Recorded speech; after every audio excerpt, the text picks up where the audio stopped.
ఆరోగ్యాభిలాషులందరికీ నా హృదయపూర్వక నమస్కారములు. పిల్లలకి అసలు ఒత్తిడి ఉండదు. మానసికంగా పిల్లలు చాలా హ్యాపీగా హుషారుగా ఉంటారు. మానసిక ఒత్తిడి సమస్యలు అసలు ఏమి ఉండవు. పెద్దలకు మాత్రమే మానసిక ఒత్తిడి ఎక్కువ ఉంటుంది. అది ఉద్యోగ వ్యాపారాల వల్ల అవ్వచ్చు, కుటుంబ వ్యవహారాల వల్ల అవ్వచ్చు అని అనుకుంటూ ఉంటాం. ఇది తప్పు అని శాస్త్రవేత్తలు నిరూపిస్తున్నారు. పిల్లలకు కూడా ఒత్తిడి ఎక్కువగా ఉంటుంది. మానసిక ఒత్తిడి వల్ల పిల్లలకి భవిష్యత్తులో అనేక రకాల కొత్త సమస్యలు వచ్చే అవకాశం ఉంది. వాళ్ళ కాన్సన్ట్రేషన్, ఫోకస్, చదువు వీటన్నిటి మీద ఎఫెక్ట్ అవ్వడానికి ఒత్తిడి కారణం. కాబట్టి పిల్లలకి ఒత్తిడి లేకుండా పెంచడం పేరెంట్స్ ప్రయత్నం తప్పనిసరిగా చెయ్యాలి అని అమెరికా దేశంలో కాలిఫోర్నియా యూనివర్సిటీ వారు స్పెషల్గా పిల్లల ఒత్తిడి మీద పరిశోధన చేసి అందిస్తున్న ఒక వాస్తవం అన్నమాట. ఇది పెద్దవాళ్ళకంటే కాస్త ఉద్యోగం, సంపద సరిగిపోక, కుటుంబంలో వ్యవహారాలు, బిజినెస్ లాసులు, తోటి వారితో సంబంధాలు, వ్యసనాలు ఇట్లాంటి వాటి వల్ల ఒత్తిడి ఉంటుంది. మరి పిల్లలకి ఏముంటుందని పెద్దలందరూ అనుకోవచ్చు. కానీ పిల్లలకి ఎలా ఉంటుందంటే, పేరెంట్స్ ఇద్దరు పోట్లాడుకుంటున్నారు అనుకోండి, ఇంట్లో గొడవ పడుతుంటే అది వాళ్ళలో స్ట్రెస్ పెంచడానికి ఒక కారణం అవుతుందట. కొంతమంది పేరెంట్స్ పిల్లలు సరిగా మాట వినపోతే కొడతారు, తిడతారు వీళ్ళని. అలాంటప్పుడు స్ట్రెస్ పెరుగుతుంది. బయట పిల్లలు స్కూల్కి వెళ్ళినప్పుడు అక్కడ తోటి పిల్లలతో పడే గొడవలు, అల్లర్లు వీళ్ళకి స్ట్రెస్ అని పెంచుతాయి. కొంతమందికి ఇంకొక రకంగా చూస్తే హేళన చేస్తుంటారు. వీడు బాగా లావుగా ఉన్నా, వీడు బాగా పొట్టిగా ఉన్నా, మాట తీరుగా నడగ్గా ఇంకో రకంగా తేడా ఉంటే హేళన చేస్తుంటారు. ఇట్లా హేళన చేయటం ద్వారా ఇవన్నీ వాళ్ళల్లో మానసిక ఒత్తిడిని పెంచుతాయట. కొంతమంది చీటిపోటి మాటలతో కొంచెం తిట్టడం, అరవటాలు ఇట్లాంటి చేస్తుంటారు స్నేహితులు కూడా. అలాంటప్పుడు ఇవన్నీ వాళ్ళ మానసికంగా ప్రభావాన్ని చూపుతాయి. ఇప్పుడు పిల్లలు కాసేపు గంట 2 గంటల సేపు ఒత్తిడి బాగా గురవుతారు. అలా ఒత్తిడి గురైనప్పుడు రిలీజ్ అయ్యే రసాయనాలు, కొన్ని కెమికల్స్, హాని కలిగించే బ్యాడ్ హార్మోన్స్, అది మెదడు మీద చాలా చెడ్డ ప్రభావాన్ని చూపుతాయట.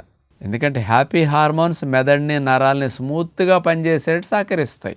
అదే బ్యాడ్ హార్మోన్స్ మెదడుని, నరాలని తన పని తను స్వయంగా చేసుకోనివ్వకుండా ఆటంకపరిచేటట్టు మన ఆలోచన శక్తి మీద చెడ్డ ప్రభావాన్ని చూపుతాయి బ్యాడ్ హార్మోన్స్. సంతోషముగా, ఆనందంగా ఉన్నప్పుడు డోపమిన్, గాబా, ఎండార్ఫిన్స్, సెరటోనిన్ అని ఇట్లాంటి హ్యాపీ హార్మోన్స్ మనలో విడుదలవుతూ ఉంటాయి. అవన్నీ విడుదలైనప్పుడు మన శరీరం ఎంత స్మూత్గా, హ్యాపీగా పనిచేస్తుందంటే ఫ్రీగా, గ్రీజ్ బాగా ఉన్న బేరింగ్ తిరిగినంత సులభంగా బాడీ నడుస్తూ ఉంటుంది. అదే మానసిక ఒత్తిడికి గురైనప్పుడు ఎవరైనా అన్నా, తిట్టినా, హేళన చేసినా, ఏదైనా ఘర్షణ వాతావరణాన్ని మనం గమనించినా, అందులో ఫీల్ అయినా, అలాంటప్పుడు బ్యాడ్ హార్మోన్స్, కార్టిజాల్ లాంటివి పెరిగిపోతాయి. ఈ బ్యాడ్ హార్మోన్స్ రక్తంలో కలిసినప్పుడు మన బాడీ అంతా ఎలా మారిపోతుందంటే, గ్రీజు లేని బేరింగు తిరిగినంత రఫ్గా, అంత హార్డ్గా అలా అయిపోతుంది అనమాట. అందుకని మన ఆలోచనలు బట్టి హ్యాపీ హార్మోన్సా, బ్యాడ్ హార్మోన్సా అని విడుదలవ్వడం ఆధారపడి ఉంటుంది. పిల్లల్లో కూడా ఇలాంటి మానసిక స్థితి వచ్చినప్పుడు రిలీజ్ అయ్యే బ్యాడ్ హార్మోన్స్ కారణంగా అవి కొన్ని రోజుల తరబడి ఒక అలవాటుగా మారిపోతాయి. ఇట్లాంటి సందర్భాన్ని బట్టి ఇట్లాంటి ఘర్షణ వాతావరణాలు, ఒత్తిడి వస్తున్నది. ఆ ఒత్తిడి వల్ల రిలీజ్ అయిన బ్యాడ్ హార్మోన్స్ వాళ్ళ మెమరీ మీద, బ్రెయిన్ డెవలప్మెంట్ మీద, వాళ్ళ ఎఫిషియన్సీ మీద, వాళ్ళ చదువు మీద, అన్నిటి మీద పడుతున్నదట.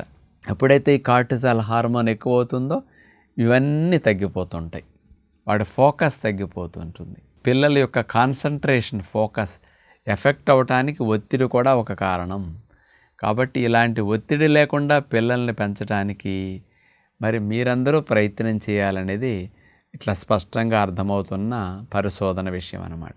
మరి పేరెంట్స్ ఎలా ఉండాలి పిల్లల విషయంలో అంటే, అసలు పిల్లలు ఎదురుగుండా ఎప్పుడు పేరెంట్స్ అరవటం కానీ, కొట్టుకోవటం కానీ, తిట్టుకోవటం కానీ, గట్టిగా మాట్లాడుకోవటం కానీ, ఇరిటేషన్ కలిగించేవేవి ఉపయోగించుకోకుండా అలాంటి వాటికి దూరంగా కనపడాలి ఇప్పుడు పేరెంట్స్. పిల్లలు లేనప్పుడు ఎట్లా ఉన్నా పర్లేదు, కానీ పిల్లలు ఉన్నారంటే వాళ్ళ మనసులో ఇలాంటి బీజాలు పడకుండా, మన గురించి వాళ్ళ ఒత్తిడి రాకుండా అట్లా ఉండాలి. ఇది మొట్టమొదటిది. రెండవది, పిల్లలకి ఒత్తిడి వచ్చేటట్టు మీరు చదివేటట్టు వాళ్ళని పెంచకూడదు. బాబు నువ్వు కష్టపడు, ఎంతవరకు నీ ప్రయత్నం చేయాలో చెయ్యి, కానీ చదువే నీకు జీవితం కాదు, చదువు ఒక్కటే నీకు సర్వస్వం కాదు. అందుకని నువ్వు ఒత్తిడి తీసుకోవద్దు. ఎన్ని మార్కులు వస్తే అన్ని వస్తాయి. తోటి వారిని చూసి వాడికి 100 వస్తున్నాయి, నాకు 80 వస్తున్నాయి అని ఒత్తిడి తీసుకోవద్దు అని అట్లా మీరు చెప్పాలి. ఎందుకంటే అందరూ ఒకే రకంగా పుట్టం కదా. ప్రతి ఒకళ్ళలో ఉండే క్వాలిటీస్ ఇంకొకళ్ళలో ఉండవు, ఒకళ్ళలో ఉండే తెలివితేటలు ఇంకొకళ్ళలో ఉండవు. మన పిల్లవాడికి ఎలా ఉందో అలా వస్తాయి. వచ్చిన దానికి వాడు సంతృప్తి చెందాలి, మనం సంతృప్తి చెందాలి. ఒత్తిడి పెంచనివ్వకూడదు. అట్లాంటి పిల్లలు ఎప్పుడైనా ఫెయిల్ అయినా, తప్పులు చేసినా, ఇంట్లో ఎప్పుడైనా మన మాట వినకపోయినా కొట్టడం కానీ, తిట్టడం కానీ, అనవసరమైన పదజాలాలకు ఉపయోగించి వాళ్ళని ఇరిటేట్ చేయటం కానీ మనం ఎప్పుడు చేయకూడదు. ఫెయిల్ అయినా సరే చక్కగా కూర్చోబెట్టి, బాబు ఫెయిల్ అయితే అయ్యావు, మనం ఒకసారి సబ్జెక్ట్లో ఫెయిల్ అయినంత మాత్రాన జీవితంలో ఫెయిల్ అయినట్టు కాదు కదా. చదువు రానంత మాత్రాన మనం గొప్పవాళ్ళు మంచివాళ్ళగా తయారవడానికి అవకాశం లేదనుకోవద్దు. మనం ఇంకొక రూపంలో చేయొచ్చు. నీకు చదువు రాకపోయినా మరో రూపంలో నువ్వు గొప్పవాడు కావటానికి నువ్వు ప్రయత్నం చేయాలి అని పాజిటివ్గా మనం ఎంకరేజ్ చేయాలి. అప్పుడు మా పేరెంట్స్ ఇంత మంచివాళ్ళు అనే భావంతో వాడికి ఒత్తిడి రాదు. అలా ఉండాలి. అంటే ఎప్పుడూ కూడా వాడు తప్పులు చేసిన, ఇంట్లో వస్తువులకి ఏదైనా నష్టం కలిగించిన, చెడ్డ పనులు చేసిన, కొట్టడం తిట్టడం అనేది వాళ్ళ ఒత్తిడి కలిగించడానికి మార్గం అవుతుంది తప్ప మార్పుకు మార్గం కాదు. ఇది ఎప్పుడు దృష్టిలో పెట్టుకోవాలి పేరెంట్స్. 4వ విషయంలో కూడా గమనించుకోవాల్సింది పేరెంట్స్, మీ పిల్లలకి ఉండే స్నేహితులు ఎలాంటి వారు అనేది మీరు వాళ్ళని గమనించండి ఒకసారి. మీ పిల్లవాడికి ఉండే స్నేహితుల యొక్క ప్రభావం మీ పిల్లవాడి మీద ఎక్కువగా ఉంటుంది. వాళ్ళను కూడా మీరందరూ ఒక 5-6గురితో ఎక్కువ మీ పిల్లవాడు తిరుగుతున్నాడు అనుకోండి, 5-6గురు అలవాట్లు ఏమిటి, వాళ్ళ నోటముట పదాలు ఎలా వస్తున్నాయి, వాడి యొక్క మానసిక స్థితి ఎలా ఉంది, ఇవన్నీ వాడి ప్రవర్తన అంతా మీరు గమనించండి. అలా మంచి ప్రవర్తన ఉన్న పిల్లలైతే మీ వాడిని అక్కడికి కలవనివ్వండి, వాడితో గడపనివ్వండి. అలా లేదు అంటే అలాంటి వారి బదులు ఇంకొక స్నేహితుల వైపు మీ వాడి వెళ్ళేటట్టుగా మనం ప్రోత్సహించాలి. వాడికి అవగాహన కలిగించి, బాబు అలాంటి వాళ్ళ స్నేహం వల్ల నీకు ఇలాంటి చెడ్డ ప్రభావం పడే అవకాశం ఉంటుంది, కాబట్టి కొంచెం దూరంగా ఉండటం మంచిదని ప్రేమగా చెప్పి అలాంటి వాటిని మార్పించి మంచివారి వైపు, మంచి సాంగత్యం వైపు వెళ్ళేటట్టు ప్రోత్సహించడం మంచిదన్నమాట. ఇట్లా చేస్తూ 5వది ముఖ్యంగా గమనించాల్సింది, బాబు జీవితము అంటే చదువే కాదు, జీవితం అంటే ఉద్యోగమే కాదు, జీవితం అంటే సంపాదించటమే కాదు, ఇవన్నీ అవసరాలే కానీ ఇవే జీవితం కాదు. వీటన్నిటికంటే మనం సంతోషంగా ఆనందంగా ఉండటం, ఆరోగ్యంగా మంచి గుణాలతో జీవించడం చాలా ముఖ్యము. వీటికి ప్రయారిటీ ఎక్కువ ఇవ్వాలి అని మీరుంటూ మీ పిల్లలకి అవి ఎక్కువ చెప్పాలి. అప్పుడు అసలు ఒత్తిడే ఉండదు పిల్లలకి. అంటే చదువు రాకపోయినా మనకు పర్వాలేదు, సంస్కారాలు ఉంటే చాలు, రక్షించేవి. అందుకని వాళ్ళకి చదువు అవసరం, కానీ చదువుతో పాటు ఇవి కూడా అవసరమని మనం పెంచాలి. ఇవి కూడా అవసరం. ఒత్తిడి లేని జీవితం నీకు ప్రధానం. నువ్వు సంతోషంగా ఆనందంగా హ్యాపీగా ఉండు. నువ్వు ఎంతవరకు కష్టపడాలి అంతవరకు వాడు. కానీ ఓవర్గా స్ట్రెయిన్ అయ్యి బుర్ర వేడెక్కేటట్టు, స్ట్రెస్ యాంగ్జైటీ వచ్చేటట్టు, అలాంటి ఒత్తిడి తీసుకునేటట్టు కష్టపడద్దు అని మీరు చెప్పాలి. ఇలా చెప్పినప్పుడు పిల్లల భవిష్యత్తు బాగుంటుంది.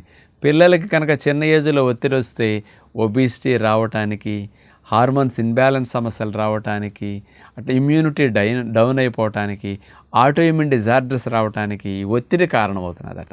అందుకని లాంగ్ రన్లో మీ పిల్లలకి ఇలాంటి సమస్యలు వస్తే మీరు తట్టుకోలేరు కదా. అలాంటివి రావడానికి ఎందుకు వచ్చినాయి అనుకుంటారే, ఒత్తిడి ఒక కారణమట. అందుకని పిల్లల పట్ల పేరెంట్స్ ఇలాంటి శ్రద్ధ పెడితే మంచిదని విజ్ఞప్తి చేస్తూ నమస్కారం.